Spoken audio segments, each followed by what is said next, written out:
Jeff, big ladder match tonight, Bound for Glory Series. How you feeling? I feel great. I'm going to feel even better when I get 20 points after I win this live ladder match on Impact Wrestling. AJ Styles. Nothing. Austin Aries. Austin Aries, that's right. Jeff, how many times do we got to do this? I'm sick of these garbage ladder matches, man. I'm a professional wrestler, but you know what? I need those points tonight. You know what you're going to need? What? This tape. Don't do something else. Go do something. No, why don't you do something? Go ahead. Nothing. You don't have to wait till the first. No, we don't. We can go right now. Let's go. Let's go. I'll see you out there. What's up, guys? paynexkillers here. Today we're talking about TNA Impact from August 15th, 2013. Headlined by Bully Ray taking on Chris Sabin for the World Heavyweight Championship inside a steel cage.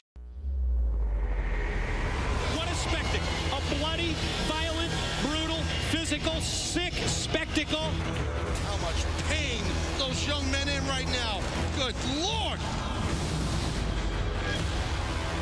Did you see that? Oh, God. Just dropped the bomb right on it. Oh, my God! Warning, viewer discretion is advised. The show starts off with an awesome four-way ladder match between Jeff Hardy, AJ Styles, Austin Aries and Kazarian.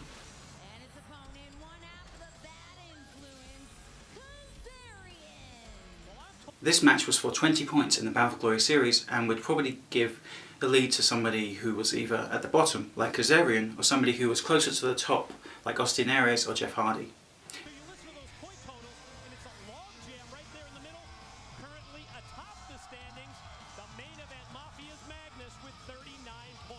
The match starts off with Kazarian grabbing a ladder and a couple comedy spots based around that theory. Kazarian grabs the ladder and attempts to get back into the ring where Jeff Hardy, Austin Aries, AJ Styles is waiting, just staring a hole for him really. He can't get the ladder into the ring and nobody will move.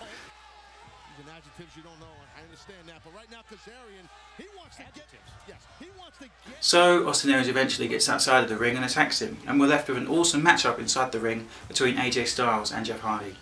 Taz is back on commentary this week with Mike Today. Taz mainly just goes on to say throughout the show how most of the matches suck because nobody from the Aces and Eights is involved. Taz seems to favour all of the heels, so he of course cheers on Kazarian to win this matchup.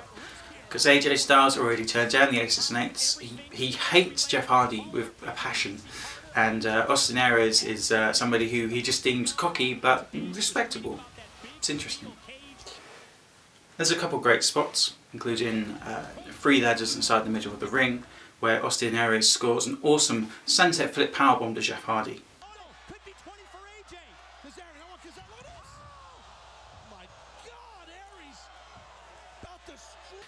He tries the same thing to AJ Styles eventually, but AJ Styles counters into a Styles Clash. But that is countered by Frankie Kazarian, who scores his Back to the Future finishing move. And an awesome collaboration there of finishing moves.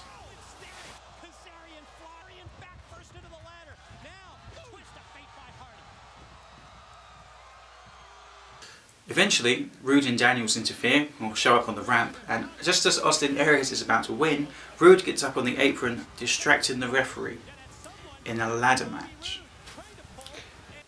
TNA. Hardy almost wins, but is pulled off the ladder and has to take out Robert Roode, who he does quite successfully. Eventually, Kaz steals a vodka teeny from Christopher Daniels and throws it in the eyes of Jeff Hardy, blinding him, and because apparently alcohol is like acid, and Jeff Hardy needs to get off the ladder, and Kazarian takes the 20 points for himself. He now is around the middle of the Bound for Glory series with around 22 points, going from 2 points, boom, straight up to 20. Backstage, we see the main event Mafia come into the ring to talk about where Kurt Angle is. Well, most of us already know where Kurt Angle is, but Rampage is wearing a sleek snake-skin suit. This looks really badass. It's really great to see Rampage finally fitting in with the rest of the main event Mafia. We're back from advert break, and Dixie Carter and the main event Mafia are in the ring together. They talk about where Kurt Angle is. Rehab. Most of us already knew that. I think TNA even sent out a press release talking about it. But there we go, it's now a storyline and on public television.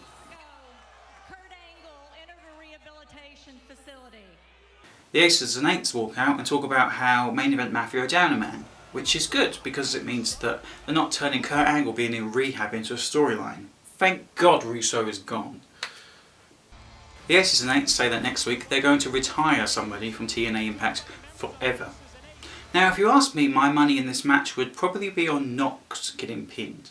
He's the only guy who's kind of been on the outside of each of the feuds, and he was the arm breaker, and he was quite important to the Aces and Eights, but if you said to me, fire one of these guys, I would have to go, well, Garrett Bischoff. But there you go, I think that Knox is probably going to be fired from, or eliminated from the 5-on-5 matchup.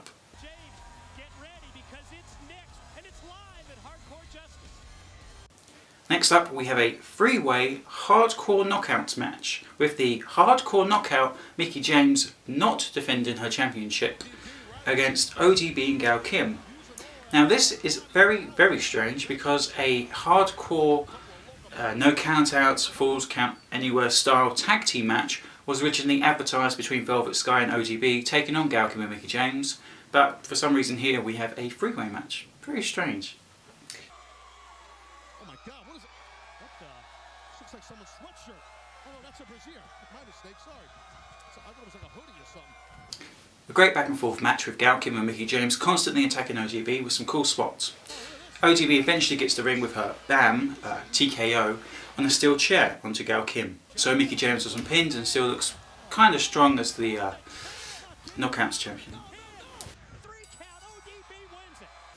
Next up, we're backstage with the main event Mafia. Sting says that we're going to have to replace Kurt Angle, which honestly kind of seems a bit long term. I mean, if you replace someone, isn't that forever?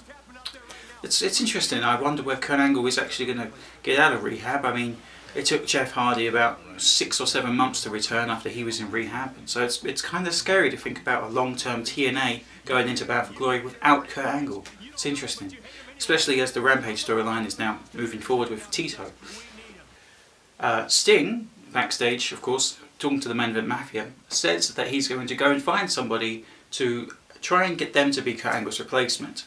He says that he's going to go talk to my main man, Austin Aries. He says that Joe hates him, Magnus hates him, Rampage is gonna hate him eventually. But Sting doesn't, so he's going to go talk to him. Austin Aries. What's going on, Sting? Oh man, I just need to talk to you for a minute. I see you look pretty beat up, just lost that ladder match. Doesn't feel good, I know. Nope, no points. Doesn't feel good either. Your plate's been full the last year, hasn't it? It's been full with aces and eights. You know what Main Event Mafia is all about. Look, we want to get rid of aces and eights. We hate aces and eights and Bully Ray. I know that you hate Bully Ray. You hate aces and eights. I also know that you're a former world champion. I also know you got a nice jacket there. It's true. So I'm asking you to be a part of this family, Main Event Mafia. Help us out in this match. We got 5-on-5 coming up. Kurt's gone. We need help. And you want my help? I want your help, Austin Aries. It's quite an offer, Sting. I mean, I do consider myself the main event every time I step in the ring, right? It almost seems like a match made in heaven. Yeah. It's a lot to think about. Austin Aries, Main Event Mafia, huh? Austin, look, we don't have to be friends to have a common enemy. Look, you hate them just as much as we hate them. So I'm asking you to be a part of this family. Help us out with this match coming up. We need a 5-on-5. We need Austin Aries. You need Austin Aries.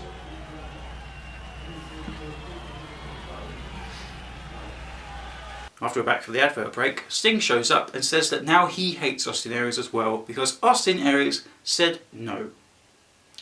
Why?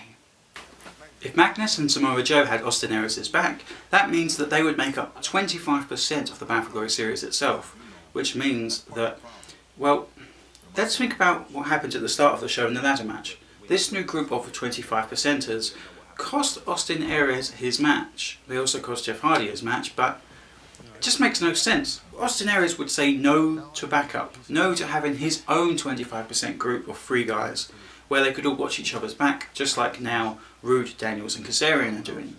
It makes absolutely no sense. Why would he say no? I just don't think that would happen. I could rant about this for hours, but you get my point, right? Rampage says that he has an idea and he makes his way out to a ring. He gets there, he's in his sleek snakeskin suit, it's very nice. He calls out Tito Ortiz. Tito Ortiz makes his way down to the ring with his horrible theme music. And Rampage says that they should make history. They're old friends and training buddies. So Tito should join him even though they have a fight in the future. Tito reluctantly sort of agrees. He's kind of nonchalant about the whole thing and doesn't really take a side. But Bully Ray comes out and says that he's going to beat the blonde-haired bitch that is Tito Ortiz. Although Tito Ortiz has a completely shaven head, so it doesn't really make much sense. But sure, that's his old nickname, so whatever. Up next is the tables match for 20 points in the Bound for Glory series. This match sees Samoa Joe taking on Magnus, Mr. Anderson, and Robert Roode.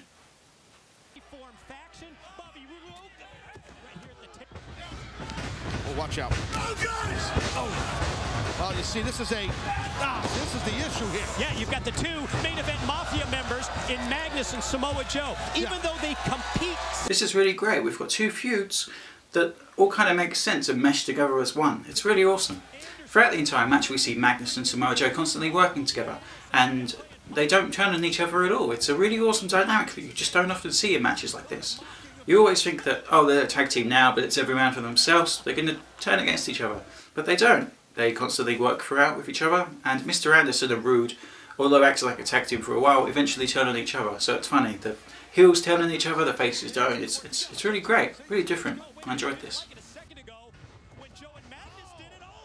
Joe brings back the Olay kick to the outside, Mr. Anderson, which is amazing. Just seeing Joe sprint along ringside and launch a kick straight into the face of Mr. Anderson always makes me smile. Really great back and forth match. I think Joe goes for the muscle buster on Mr. Anderson, and Robert Roode moves the table out of the way. There's a spot where Magnus and Samoa Joe both go in for power bombs at the same time through the same table, but they both get counted out. It's very strange. Would have to be a referee's decision on who would actually get the points if that were to happen. But eventually, the exact same thing that happened earlier in the night happens again. Daniels and Kazarian interfere, distracting the referee and throwing margaritas or whatever the hell those drinks are in people's faces, and they help Roode get the 20 points. He wins the match with a powerbomb to Magnus through a table. Christy Hemme announces that 20 points go to Robert Roode! Because god damn it, we just had to bring that back, didn't we? Thanks, Christy. Up next we have Chris Sabin's 28-day title reign going up against Bully Ray's 130-day title reign. If Chris Sabin gets the win here, it would be very shocking. Last year we had Austin Aries win the title by cashing in the X Division Championship and then retaining and holding on to the title once we're Bound for Glory. I'd really like to see TNA do this again with Chris Sabin. I think it's a really interesting twist on the already established storylines going forward. Steel cage is built and it looks monstrous, it looks incredible. The TNA steel cage, it looks awesome, it's painted black and yeah, it comes across really, really cool. Like the way the Elimination Chamber used to look before they had it, you know, like 4 times a year. JB is in the ring in the steel cage and gives us the boxing style announcements. He says that Bully Ray is the president of the Aces and Eights, but I call him the El Presidente of the Aces and Eights. It's a very Mexican thing, the old Aces and Eights angles. They look like luchadors at the beginning, you see. Chris Sabin weighs 219 pounds and Bully Ray weighs 275 pounds. Incredible, what a weight difference. I guess it's kind of like Rey Mysterio taking on John Cena, but Chris Sabin actually has a chance to win. Bully Ray dominates the entire match, just like we all assume, and presses Sabin above his head and constantly throws him into the steel cage. It's kind of incredible to see. Back from the advert break, Bully Ray is still dominating. Taz says that he's press slammed Chris Sabin into the side of the steel cage 10 times during the advert break, and it's really starting to show on Chris Sabin. Bully Ray dominates Chris Sabin in the corner and eventually starts screaming at him, "Hit me in the face!" until Chris Sabin starts hitting him in the face! It's great to see.